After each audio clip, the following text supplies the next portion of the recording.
I love it how the Lord can sometimes just break in and reveal things to us when we're not really expecting it and we haven't been particularly pressing in to try and get anything new, but he just encounters us where we are. That happened to me one evening. I'd been thinking about in-building for some time and working through the mechanics and how we should do things. And I was away on a business trip and staying in a hotel room. I was pretty tired and was just about to go to sleep, but I was thinking about how cool the Good Samaritan story is and how it had really helped us grasp a vision that we could really build on. And I got to thinking about, it's really interesting that it only appears once in the Bible. It's in Luke chapter 10. It's not in any of the other Gospels. And I started to think about, I wonder why it's there. I wonder why it's there specifically in Luke 10, if there's any significance. And so I felt like, okay, I should get up and I should open the Bible and I should find Luke chapter 10 and look at the context. And I discovered that there's actually 3 passages in Luke 10. And the central one is the Samaritan story. So there's a passage that comes before, there's a passage that comes after. So I started to look at these 2 passages to see if there was any significance in them.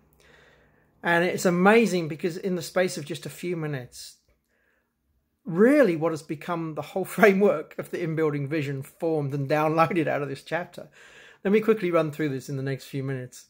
So first of all, the first passage is Jesus sending out the 70 to proclaim his kingdom, do the works of the kingdom, like healing the sick and casting out demons and things. And it's very significant that the 70 are different to him sending out the 12. I mean, they were given pretty much the same commission, but the 12 were like, they were like his core team. These are the named guys, like Peter, James, John, and the rest, right? And they're like significant chosen disciples of Jesus.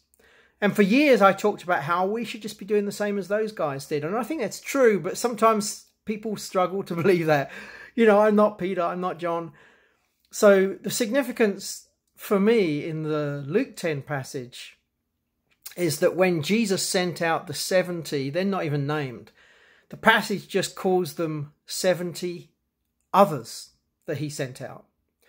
And I think that's a real key for us, because the in-building vision isn't really about building what you might call big shot ministries. I mean, that may happen with some people, but that's not our goal. Our goal is much more to help engage ordinary believers, probably like you and me, the others, right? We're just the others. And the reason that Jesus sent the 70 others out is he said that the harvest was so big, so vast, and the workers were so few, so he was sending out more. And that's the case today. So what we're trying to do with in-building is try to create an environment that helps mobilize ordinary believers together, where we can just work together and be part of the answer, and go out and work in the harvest together as Jesus leads us. So that's the first passage. That's the why. The why we're building inns is because there's a big need, there's an urgent need, and we all need to get involved, right? So that's why. Then you get into the next passage, which is the what. What are we going to do about it? Well, we're going to build inns, because if you don't have inns, however much outreach you try to do, it's not going to succeed. You're going to have a place where you can nurture people into the wholeness in the new creation life. I'm not going to say any more about that. I've done that on another video. But that's the Samaritan story. That's the what. That's the central passage in Luke chapter 10. There's one more passage. So the third passage, very significant one, is the story of, wait for it, Mary and Martha. These 2 sisters that hosted Jesus in their home. And Martha was like really focused on the serving. She was running around trying to make sure everything went well and it was all really well done. And she was getting pretty tired with it all. And she was frustrated because her sister Mary was just content to sit at the feet of Jesus and listen to him. And Martha just, she came to Jesus like a bit flustered by this. And the response of Jesus it's kind of stunning, really.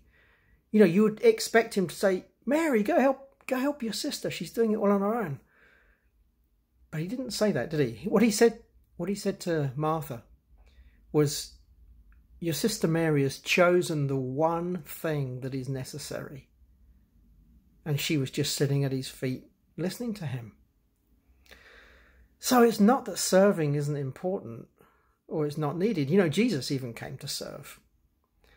But I find that a lot of modern approaches to church building has a very strong emphasis on we've got to serve, serve, serve. And that is good. But yeah, a lot of people get burnt out through it. And if serving is in the first place, we've got something wrong.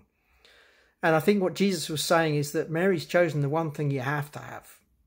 And that is just sitting at my feet listening to me. And so one of the core values, if you like, this is the how we do in building, is prioritizing the centrality of Jesus, where our focus is on him first and always first, where the highest goal that we have is to fellowship with him together. Right? So we are kind of this Mary of Bethany kind of community that is just sitting at his feet listening to his word. But as you've heard me talk about, even with the Samaritan story that precedes this, it's not just that. This is the how we do it, not just what we do. It's a part of what we do, but what is much more in this vision of joining with Jesus the Samaritan in outreaching and outworking the power that he releases and the vision that he releases through us to impact those all around us. Kind of connecting like with the 70, right? So these three passages really hold together. But the how is so important. We're not just going to rush off and do any old thing. We're not going to get frantic about all the different things that we could maybe do. No, we're going to sit at the feet of Jesus. We're going to listen to his word. And so one of the core dynamics that we have in building is what we call shared discernment, where the group and the community together seek to hear from Jesus what he's saying to them and how he wants to work through them to touch lives around. So there you have it, really. There's our framework. It's the why, because the need is great. That's the 70 being sent out, the 70 others, mobilizing the whole body. The what, we're going to build inns, these communities that can welcome and nurture and mobilize people as they encounter Jesus. And the how is we're going to be focused on Jesus himself, and everything we're going to do together is going to be outworking the sense of his presence and his power and co-working with him. So that's Luke 10.